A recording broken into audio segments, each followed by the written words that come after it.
But first, a second woman has accused Georgia Republican Senate nominee Herschel Walker of pressuring her to have an abortion, this time back in 1993. Walker, who publicly opposes abortion rights, had previously been accused by an ex-girlfriend of doing the same thing in 2009. The news broke as the former football star appeared with South Carolina Senator Lindsey Graham during a campaign stop in Dillard, Georgia, Wednesday afternoon. Walker denied both claims at the event, referring to the allegations as foolishness. I'm gonna just say right now, guys, I'm done with this foolishness. I've already told people this is a lie, and I'm not gonna entertain to continue to carry a lie alone. We have team coverage of two key races from the battleground states. CBS News' Robert Costa is in Pennsylvania. But first, we're going to go to CBS's Nikole Killion. She's covering the Georgia Senate race from Washington. Nikole, what are you hearing about these allegations, this second round of abortion allegations?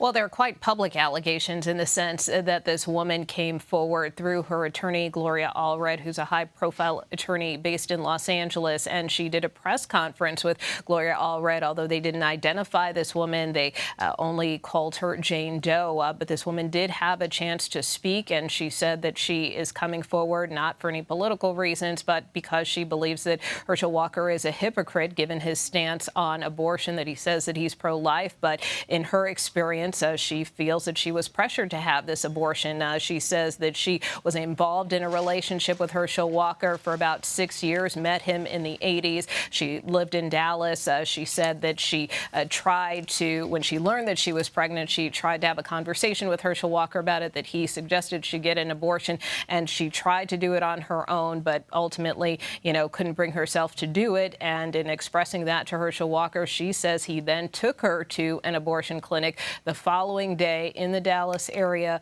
actually waited for her in his car while she got this procedure done, and took her to get medication after the procedure was complete. She says she left the Dallas area after that because she was so traumatized by what she had experienced. And again, Herschel Walker today dismissing these latest allegations as foolishness.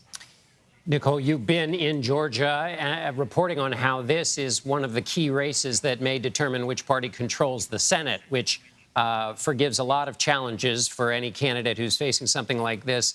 So with that as the backdrop, what's your sense? What are you hearing about how this second allegation might play out with less than 2 weeks to go until Election Day?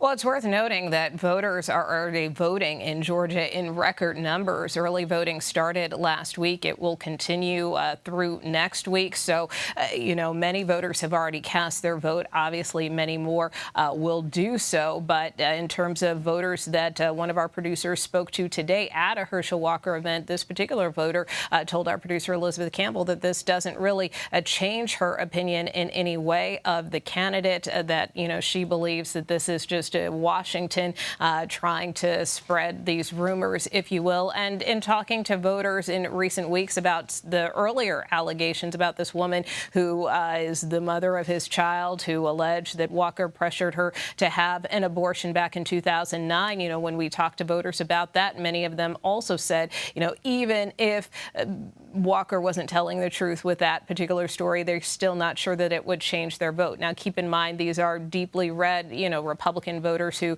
were staunch Walker supporters. But, that just gives you a sense that for some voters, this is already baked in, although unclear kind of what a second round of allegations could mean in this case. I would note that I did ask Herschel Walker just last week what he would say to voters about his truthfulness as more details came out with respect to that first allegation. And he said, similar to what he said today, that he, that this story was a lie, that, he basically tried to be upfront with voters when he found out about these allegations, and that he's trying to move forward with his campaign. So I would imagine he will again try to turn the page if he can. He will be stumping once again with Senator Lindsey Graham and other Republicans like Ted Cruz tomorrow. So we will see how this plays out in these final weeks. And clearly, the people he would like to be his future colleagues are there standing behind him. Nikole Killion in Washington. Thank you, Nikole.